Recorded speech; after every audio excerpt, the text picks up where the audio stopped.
Vamos para o nosso próximo assunto. O ministro da Justiça e Segurança Pública, Flávio Dino, afirmou que vai propor ações e representações contra supostos discursos abusivos sobre sua ida ao Complexo da Maré, no Rio de Janeiro. De forma indireta, o ministro se referia às declarações dos deputados Eduardo Bolsonaro e Ottoni de Paula, que questionaram se Dino teria envolvimento com o tráfico da região.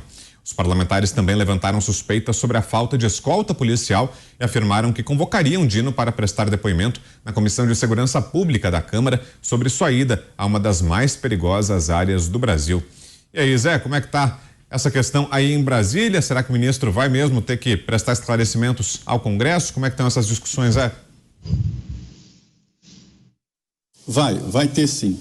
Eu conversei com integrantes da Comissão Permanente, de Segurança Pública, que antes era uma comissão temporária, virou Permanente de Segurança Pública, e o requerimento já está apresentado, foi retirado diante do tamanho de demanda para novas assinaturas, e aí haverá um requerimento de toda a comissão para que ele preste esclarecimentos, não é só sobre isso, de vários assuntos. Agora, esse repercutiu demais em toda a atividade política, mas principalmente o Congresso Nacional, que é a caixa de ressonância da política. Vamos inverter aqui. Vamos supor que este vídeo estivessem nesse carro aí o Eduardo Bolsonaro, a Carla Zambelli e outro deputado qualquer fazendo essa visita, sem batedores e entrando nessa comunidade. Haveria até pedido de cassação do mandato dele na Câmara dos Deputados. Estariam dizendo que ele é conivente, que ele é sócio e que ele é parte integrante, ou talvez o chefe do setor. Essa é a realidade. Haveria, sim, o pedido de cassação. Não, vários pedidos de cassação. E é por isso que ele tem a palavra para ir lá e questionar exatamente essa relação. Vou dizer de novo, um ministro, um presidente da República, um presidente da Câmara, um presidente do Senado, e por que não dizer deputado e senador, eles não podem deixar o mandato como se fosse um casaco na cadeira e sair desdeputado. Não, ele é uma autoridade, ministro da Segurança Pública, Daí a estranheza e faz sentido as reclamações do Congresso Nacional, e ele vai ter que prestar esclarecimento, porque não é só sobre isso, viu, Vitor? Eu escutei muita reclamação na Comissão de Segurança Pública. E mais eu complemento aqui que na Câmara dos Deputados, a deputada Bia Kicis, na Comissão de Fiscalização e Controle, um calo na vida do governo. E o deputado na Comissão de Segurança Pública também vai fustigar o governo, e isso é muito importante. É o que eu dizia aqui no início ali, na disputa pela presidência do Senado, O PL não levou participação na mesa e perdeu comissões importantes na disputa. Mas é uma articulação política que cada um sabe exatamente o que faz. Na Câmara existem comissões importantes nas mãos da oposição. E aí, Mota, será que é uma tentativa de constrangimento do ministro? Constrangimento àqueles que estão criticando? Uma tentativa de fazer com que sejam interrompidos os questionamentos a essa visita dele, Mota? Bom, eu queria chamar a atenção para um aspecto dessa situação, que é a seguinte: o domínio de grandes territórios por traficantes, na maioria das nossas grandes cidades, só foi possível porque eles receberam uma licença ideológica para fazer isso. Só no município do Rio de Janeiro existem mais de 1.400 favelas, no estado do Rio de Janeiro, desculpe. E nesses locais, na maioria desses locais, as leis brasileiras não têm qualquer valor. Nessas regiões, o Estado foi substituído por um outro poder armado. Por que esses indivíduos usam armas? Para se proteger de invasões de grupos rivais e se proteger da polícia. Essa região que foi mostrada nesse vídeo, ela é palco de disputa de duas facções, disputas violentas. Agora, reparem uma coisa, eu quero dividir com vocês uma reflexão. Essas áreas são chamadas de comunidades, Isso é um eufemismo que começou a ser usado há algum tempo. E é preciso a gente perceber o que há por trás desses eufemismos que a gente sempre fala aqui, da linguagem politicamente correta. Percebam o seguinte: nessa região existe uma maioria de moradores que são gente de bem, são trabalhadores, são pessoas honestas que lutam para sobreviver naquele ambiente. Essas pessoas honestas convivem com criminosos, muito violentos. E aí, essa convivência, ela não transforma esse local numa comunidade, né? Os trabalhadores de bem, os cidadãos de bem, os trabalhadores, eles não formam uma comunidade com os traficantes, mas a linguagem politicamente correta dá essa impressão, né, de que ali há uma comunidade. Isso é uma distorção da linguagem que faz com que ações tomadas contra as facções do narcotráfico sejam interpretadas como ações contra aquela comunidade.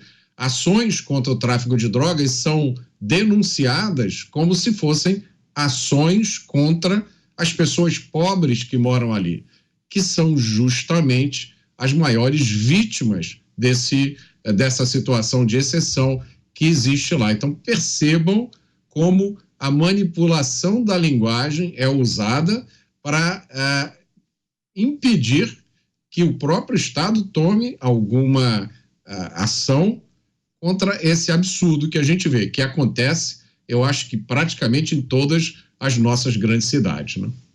Pavinato. Pobres. Tem 3 pontos aqui. O último é o mais interessante. O fato dele ter subido sem escolta, né? É um absurdo, né? Pobre não é bandido, vou lá sem escolta, não tenho medo. Hoje, antes de vir para Jovem Pan, eu saí da minha casa, peguei o táxi ali na Oscar Freire, e quem é que estava jantando no restaurante árabe ali? Rosângela da Silva, Janja. Tinha tanto segurança naquela rua, muito segurança naquela rua. E pelo que eu saiba, a Oscar Freire aqui em São Paulo não está dominada pelo narcotráfico. Então, o máximo que ela pode encontrar de dissabor ali são os meninos que vendem paninho na rua. Vendem bala, vendem pano de prato, enfim, mulher que pede fralda. Para que a segurança ali na Oscar Freire se no Complexo da Maré não precisa? Então não faz sentido. Então, alguém está com muito preconceito nessa história. Segundo, sempre aquela mentira elaborada ao longo do tempo. Eles têm preconceito com os pobres. Vocês acham que pobre é criminoso. Já falei aqui ontem. Não é porque um cidadão, uma pessoa vive num país ditatorial que ela é um ditador. Ela é vítima da ditadura. Não é porque o pobre mora na comunidade dominada pelo narcotráfico que ela é um narcotraficante. Ela é vítima do narcotráfico. Feitas essas observações, eu quero trazer um ponto que ninguém percebeu. O Flávio Dino, primeiro, ele quer tratorar a imunidade parlamentar. Ele quer tratorar, é claro, a liberdade de expressão. Porque bastou acontecer o 8 de janeiro para ele dizer que todo mundo de esquerda era fascista, era golpista, terrorista, taxidermista, taxista, qualquer coisa. Não demorou 1 hora para ele atribuir vários crimes ao Jair Bolsonaro. E agora, porque eles querem ouvir explicações de um fato realmente estranho, ele quer calar. Ele quer calar. Então se mostra aí ditatorial. Mas o fato interessante é o seguinte, Vitor. Ele subiu ao morro, ele é o secretário de Segurança Pública. Ele subiu ao morro para receber um projeto de uma ONG, uma ONG, as famosas organizações não governamentais que fazem obras com dinheiro do governo. Um pedido para que se mantenha uma ordem ali no morro, no complexo, de que a polícia estatal, não suba o morro. Em nome de uma decisão que foi tomada no STF para o período da pandemia exclusivamente.